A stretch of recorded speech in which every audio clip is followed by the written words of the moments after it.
주님께서 여러분과 함께 또한 사제의 영과 함께 루카가 전한 거룩한 복음입니다. 주님 영광 받으소서. 예수님께서 안식일에 밀밭 사이를 가로질러 가시게 되었다. 그런데 그분의 제자들이 밀 이삭을 뜯어 손으로 비벼 먹었다. 바리사의 몇 사람이 말하였다. 당신들은 어째서 안식일에 해서는 안 되는 일을 하오? 그러자 예수님께서 그들에게 대답하셨다. 다윗과 그 일행이 배가 고팠을 때 다윗이 한 일을 읽어본 적이 없느냐? 그가 하느님의 집에 들어가 사제가 아니면 아무도 먹어서는 안 되는 제사빵을 집어서 먹고 자기 일행에게도 주지 않았느냐? 이어서 그들에게 말씀하셨다. 사람의 아들은 안식일의 주인이다.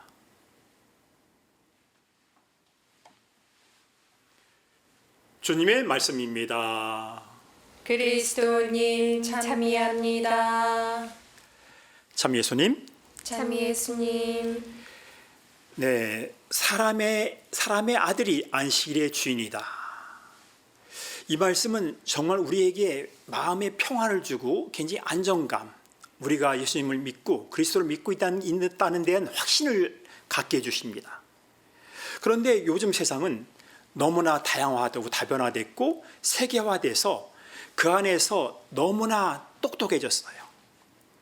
그래서 하느님은 한 분이시고 백성소자 예수 그리스도, 그분이 우리의 구원자로 오신 예수 그리스도를 믿고 그 안에서 이렇게 평화를 느끼면서 사람의 아들이 안식의 주인이다, 이것을 믿으면서 그렇게 말씀대로 살고 있고 그 평화를 살고 싶어 합니다. 그러나 우리들은 신앙생활이 우리에게 큰 도움을 주고 평화를 준다는 걸 알면서도 생활 중에서는 신앙은 뒷전이고 생활이 우선이에요.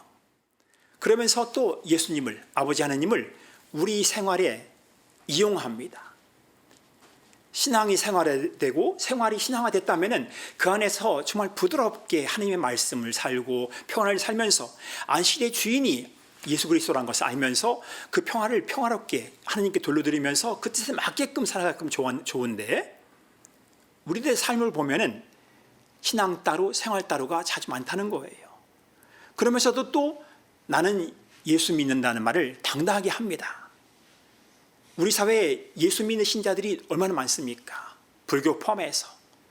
그래서 우리나라 5천만 인구라고 그러면은 거의 4천만 이상이 그리스도를 믿는 아니면 신앙을 가진 사람이라고 볼 수 있고, 미신도 자연신앙도 신앙이라고 볼 때면은 우리는 5천만이 다 신앙인이에요. 그런데 신앙을 갖고 있으면서도 우리는 각자 자기 모습대로 내 생각대로의 하느님을, 내 생각대로의 신을 추구하기 때문에 요즘은 제가 보기에는 하느님이 한 분이 아니시고 하느님이 5천만이에요. 여기에 100명이 계시고 200명이 계시면은 100명의 하느님이 계시고 200명의 하느님이 계셔요. 각자 내 하느님, 내 뜻에 맞는 하느님을 얘기하고 있고 내 마음에 드는 예수님을 말하고 있어요. 그러면서 그 하느님이 아니면은 전부 다 적이고 다 미워해요. 원수예요. 그래서 같은 교회 내에서도 같은 신앙을 고백하면서도 서로 미워하고 갈라지고 이런 것이 아니겠습니까? 우리 한국 사회가 얼마나 갈라지고 미워하고 있습니까? 기독교를 믿는다고 당당하게 예수 믿는다고 얘기하면서도 정치하는 사람들은 각자 그것을 이용하고 있어요. 우리가 진정 하나님 안에서 기쁨을 살고 평화를 만든다면 우리는 하나님 안에서 정말 하나님의 아들이 안식일의 주일이라는 것을 깨달으면서 그분께 돌려드리면서 그분 뜻대로 평안을 만들고 공동선을 추구할 수 있는 그런 기독교적인 정말 그리스도교, 이 기독적인 삶을 우리가 살아가야 되는데 우리가 그걸 못 살고 있다는 것에 대해서 좀 반성을 하면서 정말 안식일의 주인이 사람의 아들이라는 것, 예수 그리스도 그분만이 안식일의 주인이시고 우리의 모든 규범, 내 생각, 각자 내 뜻대로 내 욕망, 내 생각만이 이게 하나님의 뜻이 아니라는 얘기입니다. 그 뜻도 하나님 안에서 서로 공동선을 추구할 수 있는 그런 선이 되었으면 좋겠다, 그런 생각을 해봅니다. 저는 한국외방선교 신부입니다. 한국에서 신부가 됐고 바로 신부가 돼서 외국에 파견돼서 선교지에서 오래 살다 왔습니다.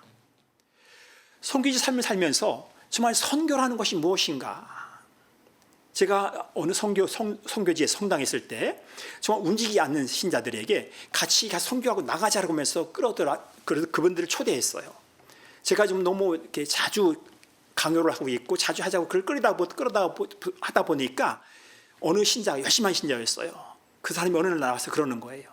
신부, 우리는 평신도다. 너는 신부니까 선교는 신부 순종하는 것이지 우리는 평신도니까 우리한테 너무나 많이 시키지 마라. 뭐 이런 말을 하는 거예요. 그 말을 듣고 좀 충격적이었습니다. 선교라는 것, 이게 신부가 하는 것이고 순종하는 것인가? 그럼 나는 무엇이지? 나는 열심히 해야 되고 그럼 저 사람들은 안 해도 되는 건가? 뭐 이런 생각 속에서 그건 아니란 얘기죠. 그래서 저는 더 계속 강조했고 하자고 끌어들였습니다. 그래서 그 안에서 그 성당이 움직이지 않는 성당에서 레지오를 2개나 만들어 갖고 그 레지오 단원들이 열심히 도와주면서 나중에는 그분들이 성당을 다 운영하면서 제 편하게 선교 생활을 했던 기억이 납니다. 우리 한국 사회에서 선교는 누가 하는 것입니까? 신부 수녀만 선교하는 게 아니에요. 우리 신자들이, 평신도들이 중심인 이 교회에서 평신도들이 열심히 선교할 수 있으면 좋겠습니다. 개신교에서 11조를 많이 냅니다. 뭐 가끔 부작용에 대한 말도 나오긴 하지만 개신교 신자들이 11조 내는 목적은 선교입니다. 선교를 위해서 그분들은 열심히 11조를 내요. 먼저 월급을 타면 10분의 1을 탁 띄어서 교회에 내는 것부터 그들은 실천하고 있습니다. 선교하기 위해서. 우리 가톨릭 신자들은 선교에 대한 어떤 감각이 없어요. 그냥 나만 살고 있고 우리끼리만 살고 있는 이런 끼리끼리의 집단이 되는 건 아닌가, 그런 반성을 좀 해봤으면 좋겠습니다. 우리도 선교해야 됩니다. 11조를 내지 못할 망정 어떻게든 우리가 도움을 줘서 교회에서 선교할 수 있도록 우리가 움직여야 됩니다. 선교의 삶은 우리의 신앙의 목적입니다. 신앙의 선교를 살 수 있도록 우리가 좀 더 생활 중에서 신앙을 기쁘게 살았으면 좋겠다, 그런 생각을 해봅니다. 그래서 저는 한 가지 제안을 합니다. 저는 차를 타고 다니는데 항상 평화방송에 채널을 맞춰놓고 있어요. 좀 듣기 싫을 때는 소리를 줄여놓고 항상 켜놓습니다. 라디오를 켜면은 제가 차를 운전하게 되면 항상 평화방송은 틀어있는 것이지요. 항상 평화방송을 틀어놓더라도 전기세, 기름 많이 안 나갑니다. 우리가 진정 선교를 하고 싶다면은 평화방송을 자주 틀어주고 가톨릭 신문을 보고 평화신문을 보면서 평화방송 TV를 보면서 우리가 그만 틀어놓는다 하더라도 자연적인 선교가 된다고 들었습니다. 그래서 집안에서도 평화방송 TV를 틀어놓고 자주 그걸 보면은 그것도 선교가 되는 것이 아닌가. 선교라는 데에서 좀 더 우리가 관심을 가지고 우리가 직접적으로 나가서 선교를 못할 망정 12조를 내면서 열심히 선교하자고 뛰어다니는 아닌 망정 우리 천주교 신자들도 선교에 나설 수 있는 그런 마음을 가지기 위해서라도 평화방송 라디오를 틀어놓고 평화방송 TV를 틀어놓고 항상 틀어놓고 있으면서 정말 평화방송을 통해서도 선교할 수 있는 길을 열어왔으면 좋겠다, 그런 욕심을 가져보았습니다. 안식일의 주인은 사람의 아들입니다. 예수 그리스도, 그분이 오셔서 우리를 살게 해주셨고 그분의 안식의 주인으로서 기쁨을 살라고 우리를 초대하셨습니다. 그분께 보답하는 마음으로 선교에 대해서 관심을 가지고 좀 더 우리의 선교의 열정에 좀 우리 마음을 더 썼으면 좋겠습니다. 아멘.